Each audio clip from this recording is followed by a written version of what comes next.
Hello, you guys. Welcome back to another episode of the Reformed Tired Girls Club podcast.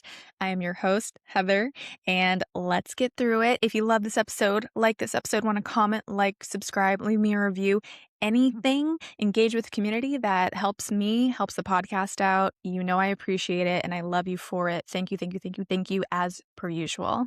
And if you're watching this on YouTube, yes, I am wearing our women's national soccer team jersey. I know it's not the current kit for this men's World Cup, and there are 4 stars on this jersey, and we all know our men's team does not have 4 stars. But I just finished watching the USA versus Australia game, and I was feeling a little inspired, and so I'm like, let's go put on the jersey.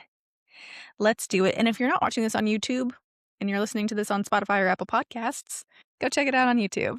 Because not only can you listen to me, you can also watch me and check out my jersey. So today's episode is actually inspired by my clients. As you know, I am a certified health coach. I've worked one-on-one with clients, helping them improve their health, improve their symptoms, all that good stuff, all that amazing stuff. And I was thinking about this recently. There was a client that I was working with, and during one session that we had, she asked me, what do you say when people question your actions when it comes to your healthy habits and your healthy lifestyle?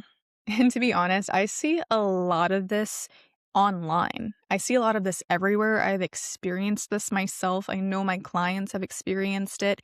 And I could go down a really deep freaking rabbit hole, but this is a 10-minute podcast episode, so I'm going to reel it in a little bit. But I thought this was worth dedicating an episode to because it's everywhere. People are always going to have an opinion on how you live your life, what choices you make, how you prioritize your health, and I want to talk about it.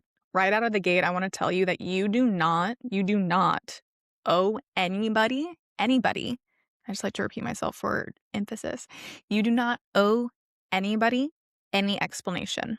You can give them an explanation if you want to, or you can just keep it short. For example, if you are somebody who you bring your lunches to work, you meal prep and you cook your own food and you mostly eat homemade meals and you bring those meals to work, and let's say somebody, a coworker, maybe not even someone you work closely with, asks you like, why do you always bring your lunch? Why don't you utilize the free lunch that the company provides? In my client's case, we were working on rebalancing her gut and cleaning up her nutrition and among a multitude of things, right? But it was important that we focus on the nutrition piece because she had had experience with people trying to tell her how to exercise, how to do X, Y, and Z, blah, blah, blah, blah, blah, right? But I asked her, I was like, what do you feel comfortable responding with? Like, truly, what is your level of comfort? Like, do you feel comfortable explaining to them that you are working on your gut health and rebalancing your microbiome? Or do you just want to keep it really simple and just say, just because? Because you can do that. You don't have to justify your lifestyle choices. Because maybe you're somebody that it makes you a little anxious trying to justify your actions, and you're worried about what they're going to say to you, what they're going to think, if they're going to cut you down. Like that's one option, right? Or you could be someone where you're like, I'll tell you all my shit and I don't really care what you have to say. So that's why I want to ask, and I asked my client, like, what do you feel comfortable with? And go with that. If you just want to say, just because, that's fine. You don't owe that person an explanation at all. Because let's be so for real, people love to solicit their opinions, especially when they're not asked. People love to project. People love to be like, well, this is what I would do. Well, this is what you should do. I didn't ask you. And for me, one of the biggest things that I encounter is people asking me why I'm not having a drink. I am not 100% sober. I do drink once in a great while. It's very few and far between, but it is also intentional when I do drink. But also, I started drinking when I was 14, 15 years old. Like, I drank a lot when I was in high school, when I was in college. My poor liver, thank God. My liver has, whew, bless my liver.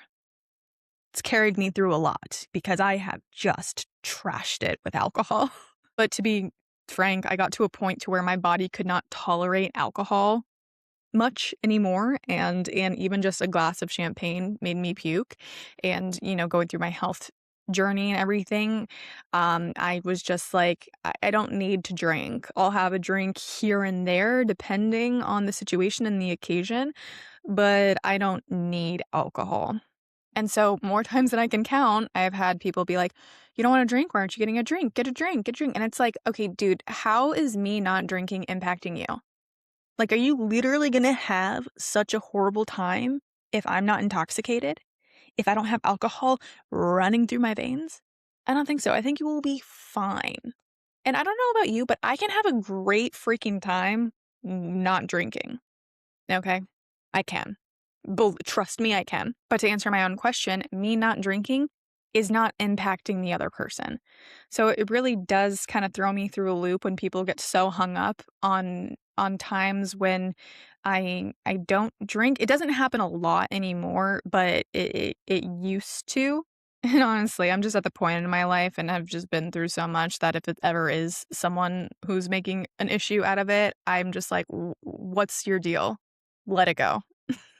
And honestly, people who love you and who care about you are not going to care why you're doing X, Y, and Z. If you're just trying to improve your health, if you're just trying to make better lifestyle choices, better choices that are going to rebalance your body, that are going to help you feel better, your people will encourage you and not make you feel bad about it. And if they make you feel bad for your healthy lifestyle choices, they're not your people.